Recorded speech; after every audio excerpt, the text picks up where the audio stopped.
Assalamualaikum warahmatullahi wabarakatuh. Kami dari kelompok 9 pada hari ini akan mempresentasikan mengenai materi kami yang berjudul kemiskinan. Saya akan memperkenalkan diri saya terlebih dahulu. Nama saya Siti Delianti. Nama saya Bintan Anfa Nazila. Nama saya Adina Natasha Bangkis. Dan terakhir saya Novalis Kirabani.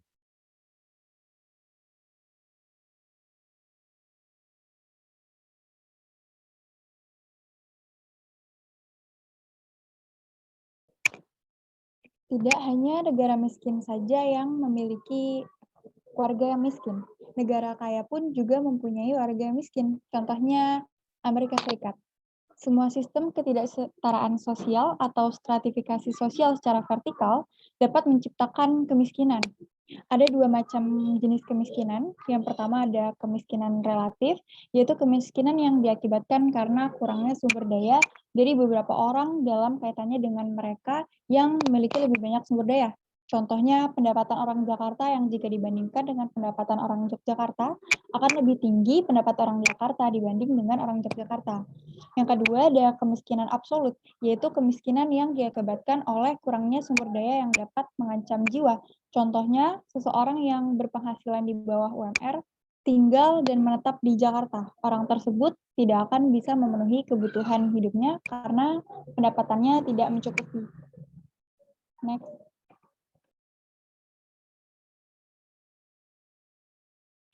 Lalu siapa yang dapat dikategorikan miskin?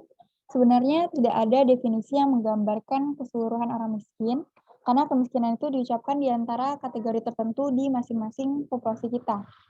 Yang pertama, ada umur. Orang tua yang berumur lebih dari 65 tahun berisiko tinggi mengalami kemiskinan. Tapi sekarang dengan program yang dijalankan oleh pemerintah, persentase orang tua yang berisiko mengalami kemiskinan turun dari 30% menjadi 9,5% dari sensus di Amerika Serikat pada 2014. Sekarang ini risiko kemiskinan lebih besar terjadi pada anak-anak juga dengan umur di bawah kurang dari 8 tahun. Tahun 2013, 19,9% anak-anak umur di bawah 8 tahun adalah miskin.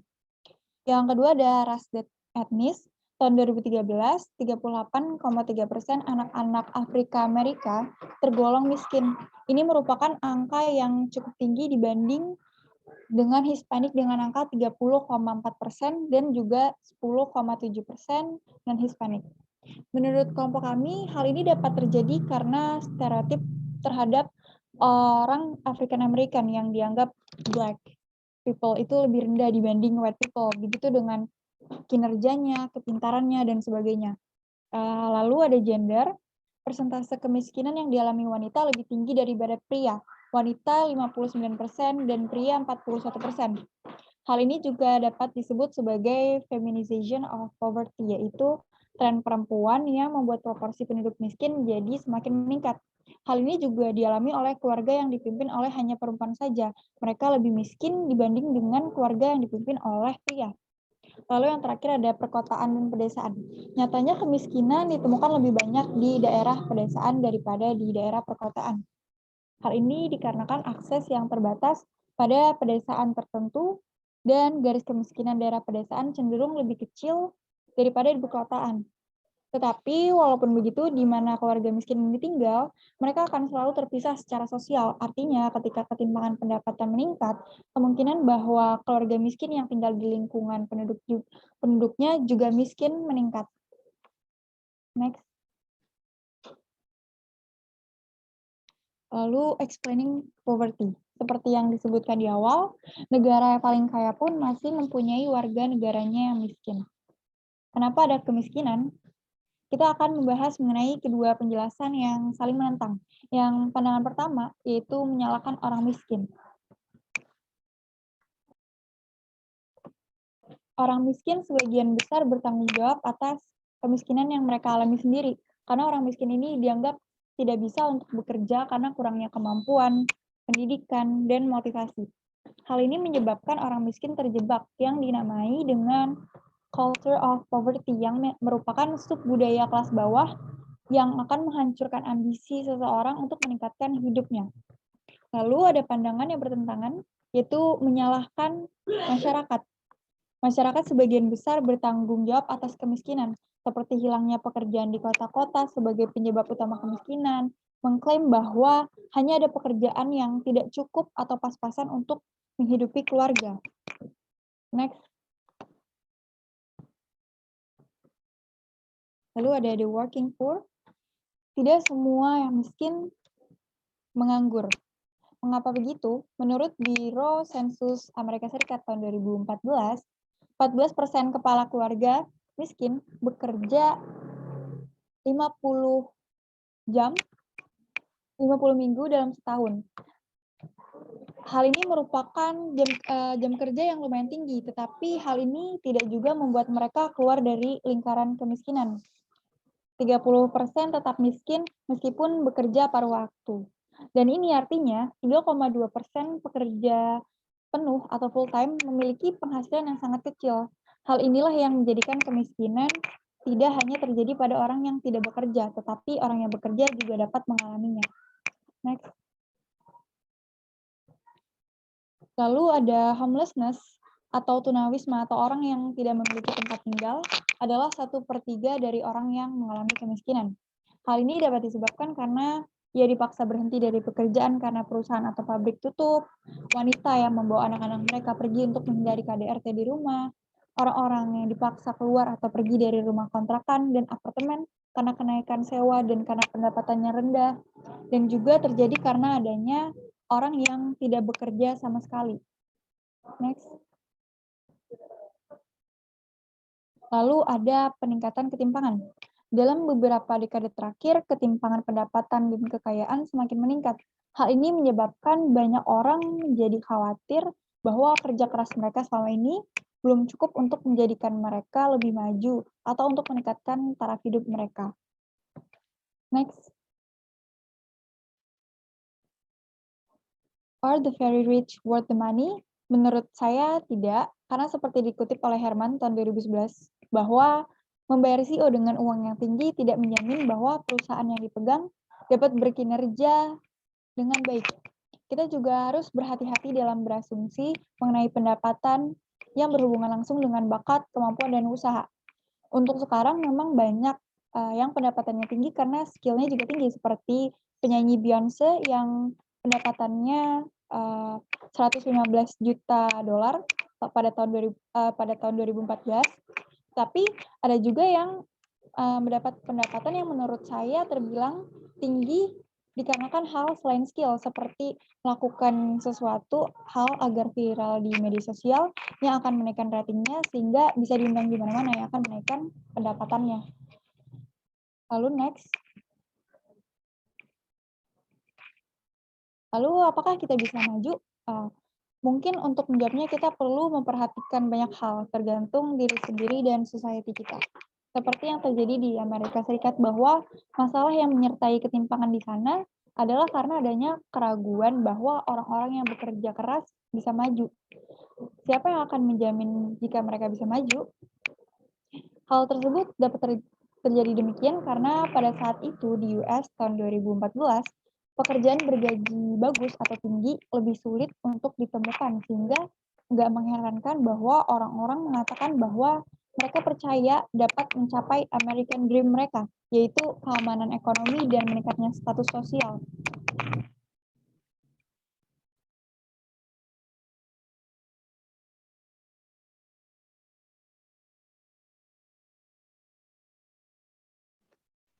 Nah, selanjutnya itu adalah keparahan kemiskinan.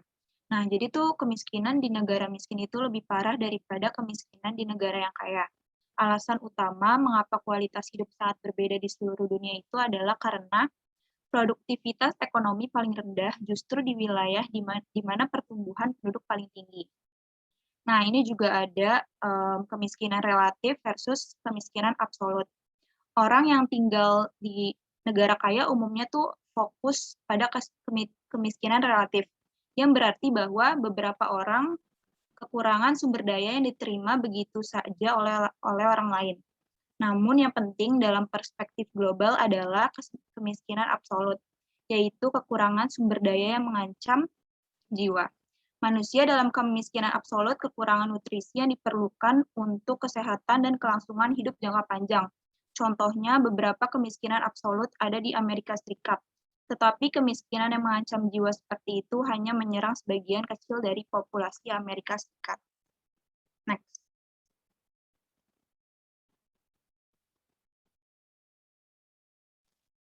Stratifikasi global.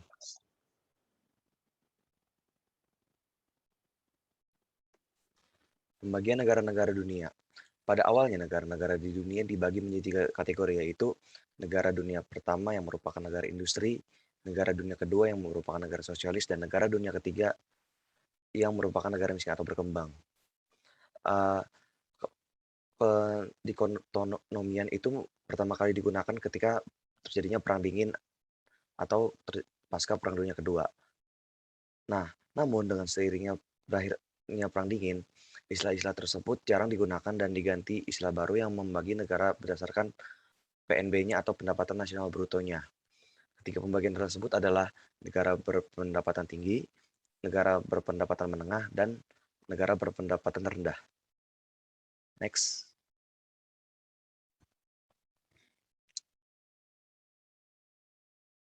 Negara berpendapatan tinggi memiliki pendapatan nasional bruto di atas 15.000 US dollar, terdiri dari negara-negara seperti Amerika, Kanada, Meksiko, Chili, Argentina, negara-negara Western Europe atau Eropa Barat, Israel, Arab Saudi, Singapura, Malaysia, Korea Selatan, Australia, Rusia, Jepang, dan Selandia Baru. Negara-negara tersebut meliputi 48% dari daratan dunia. Negara-negara tersebut juga memiliki populasi 1,75 miliar orang atau 24% populasi dunia. Perekonomiannya sangat bergantung dari industri jasa maupun manufaktur. 75% penduduknya tinggal di perkotaan, sedangkan sisanya atau 25% tinggal di pedesaan. Next.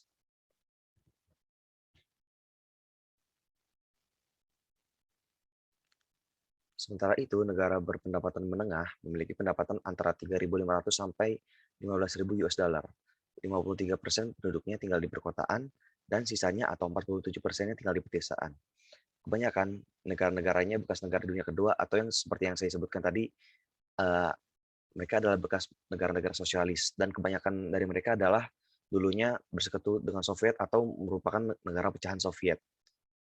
Negara-negara berpendapatan menengah juga meliputi 36% daratan dunia. Namun walaupun hanya memiliki 36% daratan dunia, mereka memiliki populasi total sebanyak 4,5 miliar atau 60% populasi dunia. Next.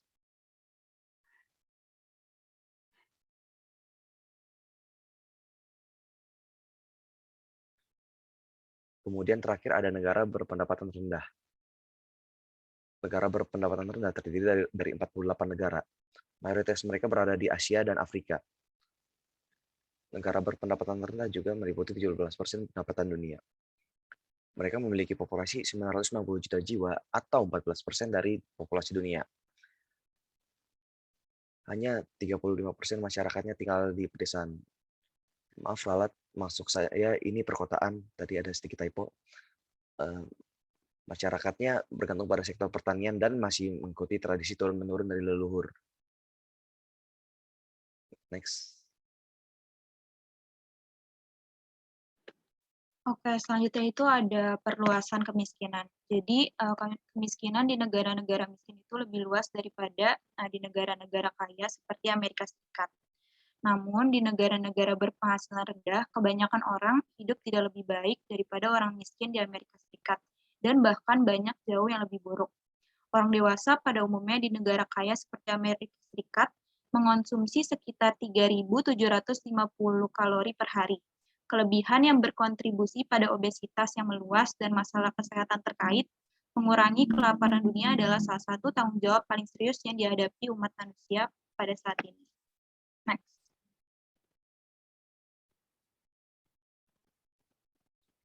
Oke, selanjutnya kita akan membahas mengenai kelompok sosial yang rentan terhadap kemiskinan. Yang pertama itu pada anak-anak dulu. Nah, di negara-negara berpenghasilan rendah di dunia ini, 1/5 dari semua anak tidak menerima nutrisi yang cukup untuk menjadi sehat. Puluhan juta anak-anak mengemis, mencuri, menjual seks, atau bekerja untuk geng narkoba untuk memberikan penghasilan yang dibutuhkan keluarga mereka. Anak-anak seperti itu kehilangan sekolah dan cenderung menjadi korban penyakit dan kekerasan. Next.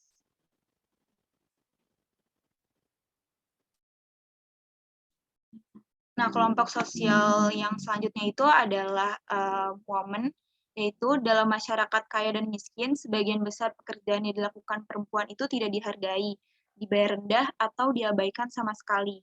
Pada saat yang sama, norma-norma tradisional dalam masyarakat miskin memberi perempuan tanggung jawab untuk membesarkan anak dan memelihara rumah tangga.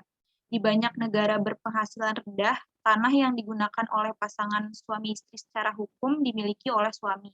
Ini berarti bahwa ketidaksetaraan gender jauh lebih besar daripada di negara-negara berpenghasilan tinggi. Selain itu, wanita termiskin di dunia biasanya juga melahirkan tanpa bantuan tenaga kesehatan terlatih. Next.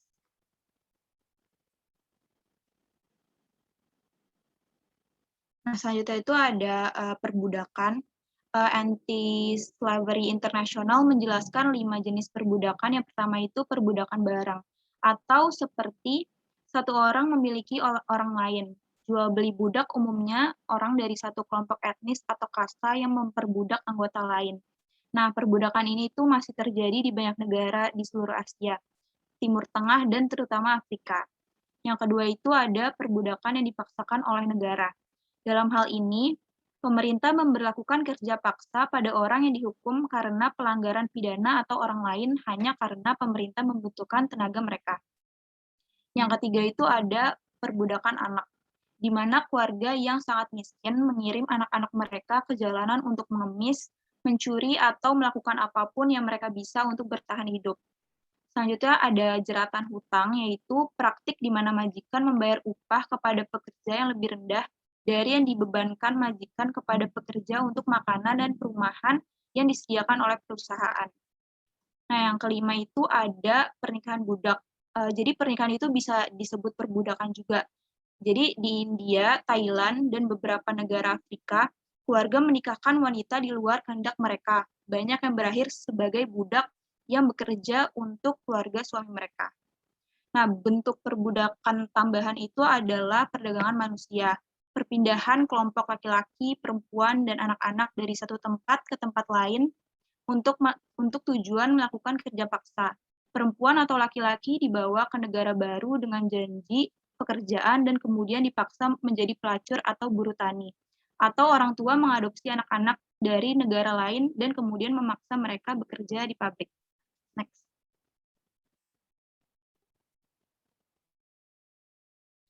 Nah, selanjutnya itu ada explanation of global poverty. Nah, hal-hal yang mempengaruhinya itu ada yang pertama ada teknologi. Jadi kalau misalnya di negara-negara berpenghasilan rendah itu, mereka bertani masih menggunakan otot manusia atau tenaga hewan. Nah, kalau pertumbuhan penduduk yang kedua itu ada pertumbuhan penduduk. Nah, negara-negara termiskin memiliki tingkat kelahiran tertinggi di dunia.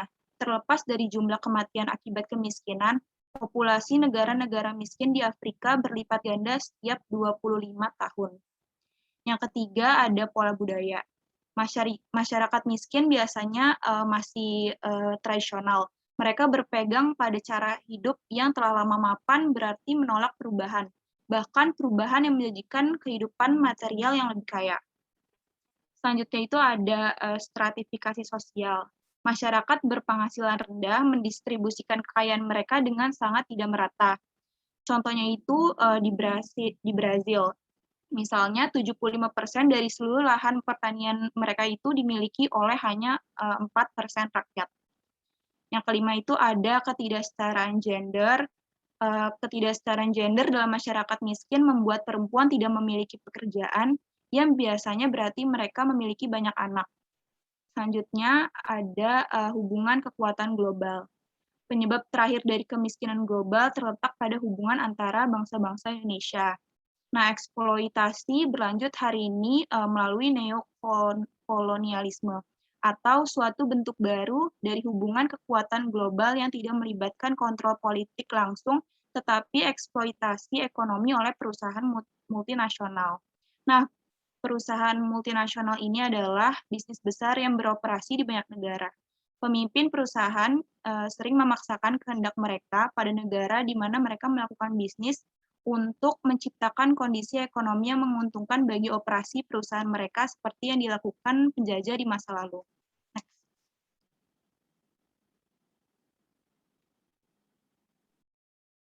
Baik, pembahasan selanjutnya adalah teori stratifikasi global.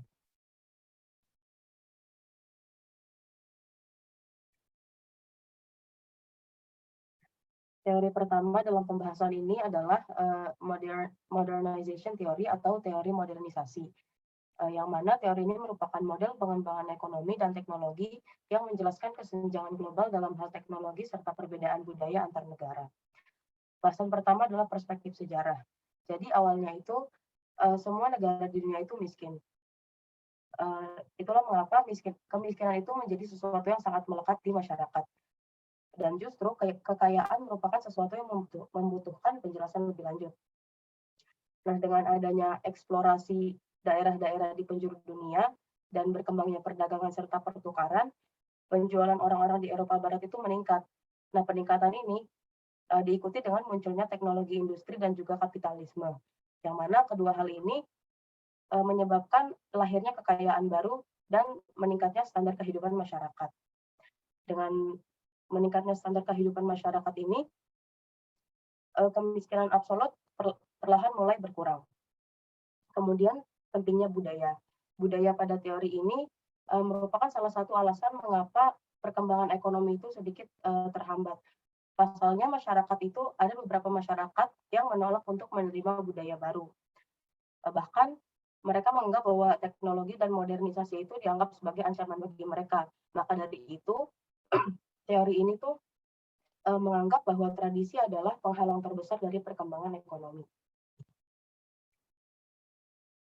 Kemudian ada tahapan modernisasi menurut Rostow.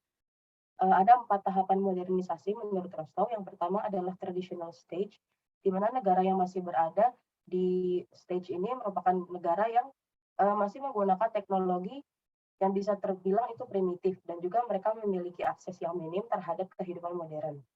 Contoh negara yang saat ini ada di traditional stage adalah Bangladesh, Nigeria, dan juga Somalia.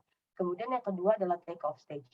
Stage ini merupakan tahap di mana mulai muncul perubahan pada perekonomian suatu negara. Dan contoh negara yang saat ini berada di take-off stage adalah Thailand. Yang ketiga, drive to technological maturity.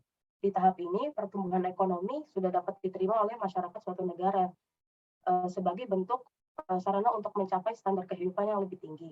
Dan contoh negaranya adalah Meksiko dan Polandia. Kemudian tahapan yang terakhir adalah high mass consumption, di mana pertumbuhan ekonomi suatu negara itu sudah meningkat secara stabil. Dan contoh negaranya adalah Amerika Serikat dan Jepang. Kemudian ada peran negara-negara kaya pada teori modernisasi ini. Yang pertama, perannya adalah pengontrol populasi.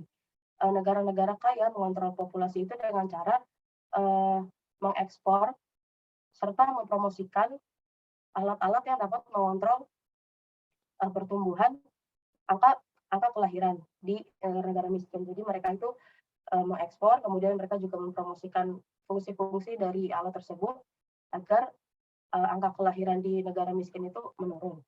Kemudian yang kedua adalah meningkatkan produksi makanan.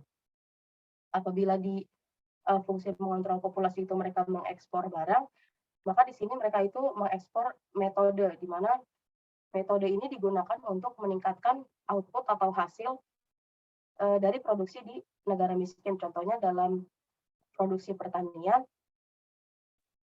negara kaya itu mengekspor metode seperti metode penggunaan pestisida untuk menghilangkan hama, kemudian irigasi, dan juga fertilisasi menggunakan bahan kimia. Peran yang ketiga adalah memperkenalkan teknologi industri.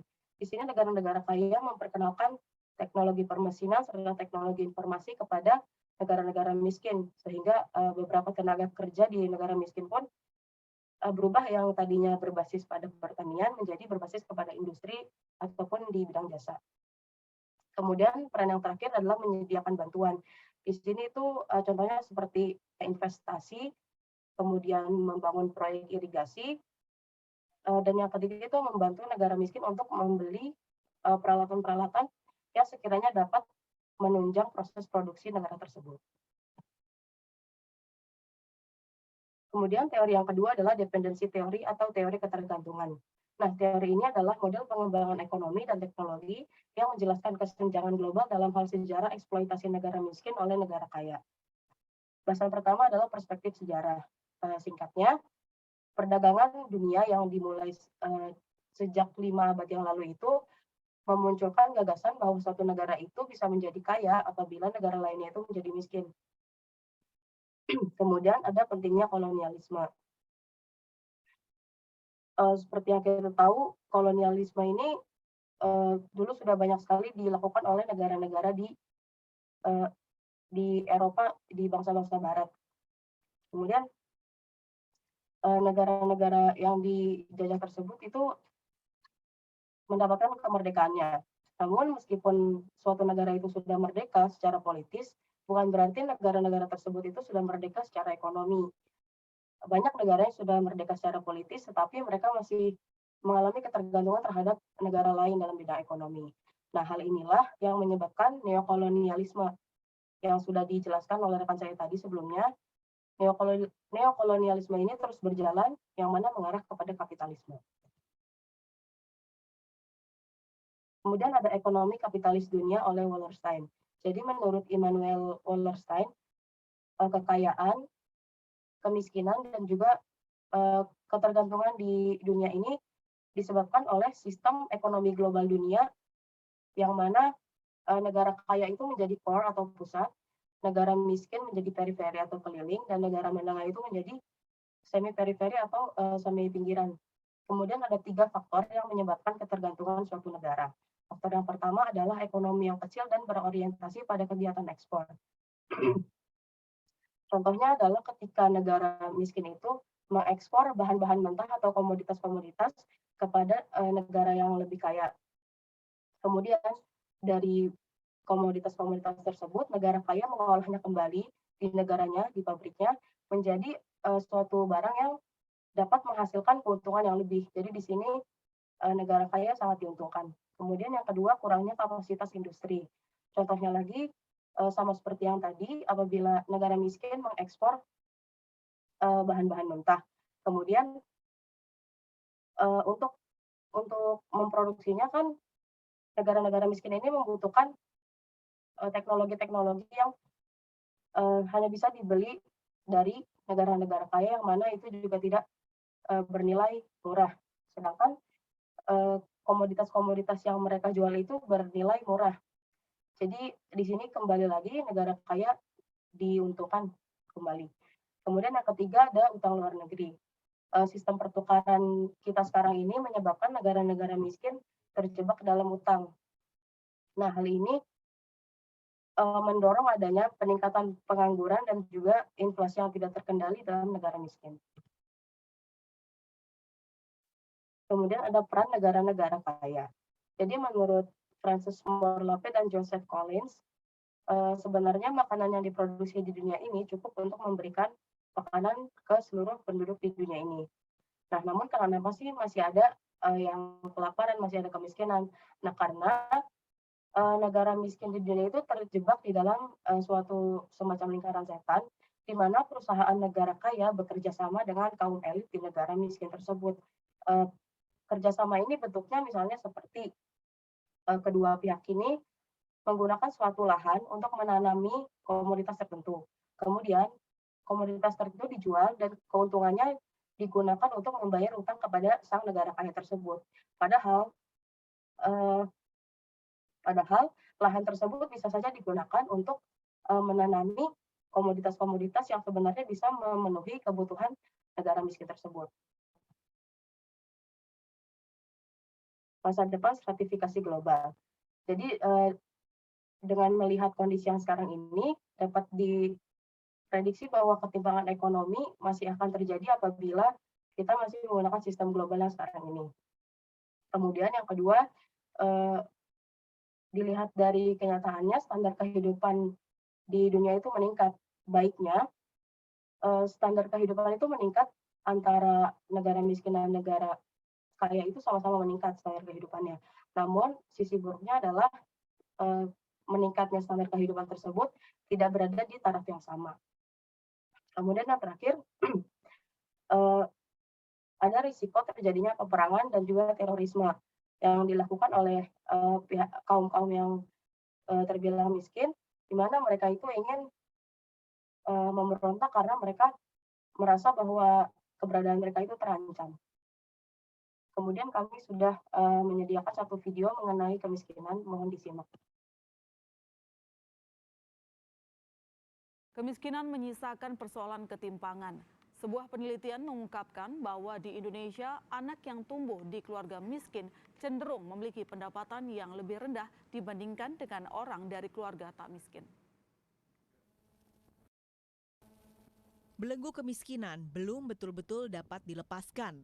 9,22% rakyat kita ada dalam kategori penduduk miskin. Tidak menutup kemungkinan kondisi ini dapat memperlebar jurang ketimpangan sosial. Lembaga Penelitian Semeru mengungkapkan bahwa di Indonesia, anak yang tumbuh di keluarga miskin cenderung memiliki kesenjangan pendapatan dengan orang dari keluarga tak miskin. Kesimpulan didapatkan dari penelitian terhadap 1.522 anak yang terbagi dari kategori anak-anak yang hidup dalam keluarga miskin dan tidak miskin. Kondisi mereka dibandingkan antara sebelum dan sesudah bekerja saat dewasa. Hasilnya, pendapatan per jam anak dari keluarga miskin 87% lebih rendah dari keluarga tidak miskin. Hal ini dipengaruhi oleh sejumlah faktor, termasuk lama sekolah dan skor matematika mereka saat belia. Kondisi lingkungan rumah tangga seperti listrik dan sanitasi juga masuk dalam variabel. Oleh karena itu, penting bagi pemerintah memastikan program-program pengentasan kemiskinan tepat sasaran dan tepat guna. Ada sesuatu hal yang belum sampai benar-benar di address gitu, maksudnya bisa jadi misalnya tadi kayak pendidikan atau kesehatan itu misalnya pemerintah udah melakukan apa ini, tapi ternyata itu belum membuat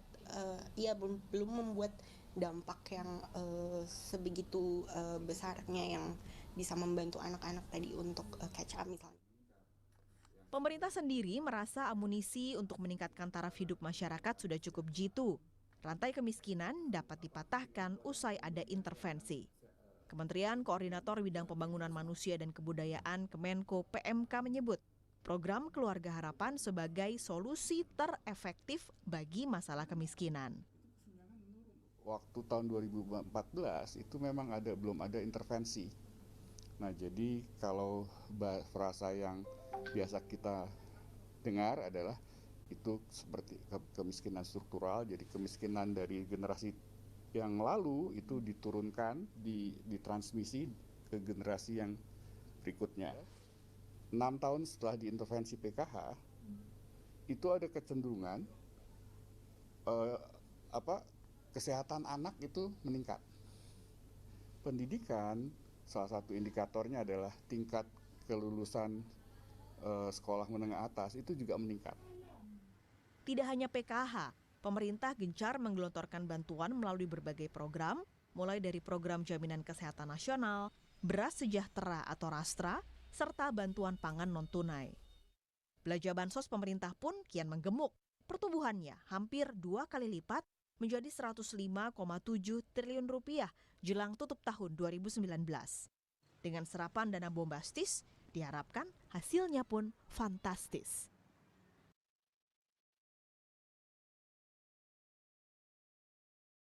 Baik, dari video yang telah kami berikan ini, bisa disimpulkan bahwa video ini menyinggung mengenai kemiskinan absolut, yaitu kemiskinan yang diakibatkan oleh kurangnya sumber daya yang dapat mengancam jiwa.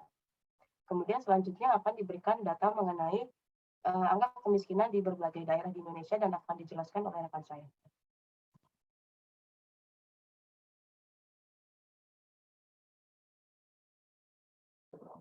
Berikut merupakan data yang diambil dari BPS mengenai garis kemiskinan dan persentase penduduk miskin.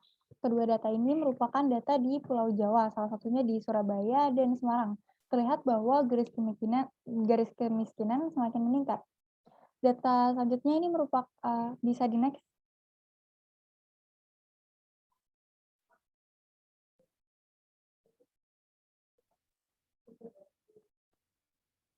Data selanjutnya ini merupakan data di Pulau Luar Jawa, tepatnya di Kabupaten Poso, Sulawesi Tengah, dan juga di Ambon. Garis kemiskinan meningkat dan persentase kemiskinan di luar Pulau Jawa lebih tinggi daripada persentase kemiskinan di Pulau Jawa.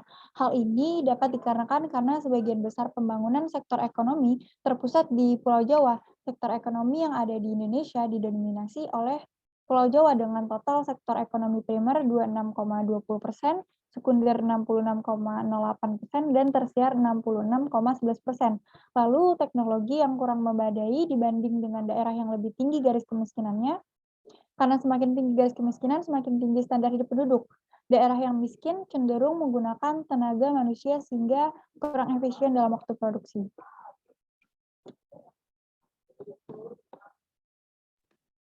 Sekian dari kelompok kami. Apabila ada salah kata, mohon dimaafkan. Wassalamualaikum warahmatullahi wabarakatuh.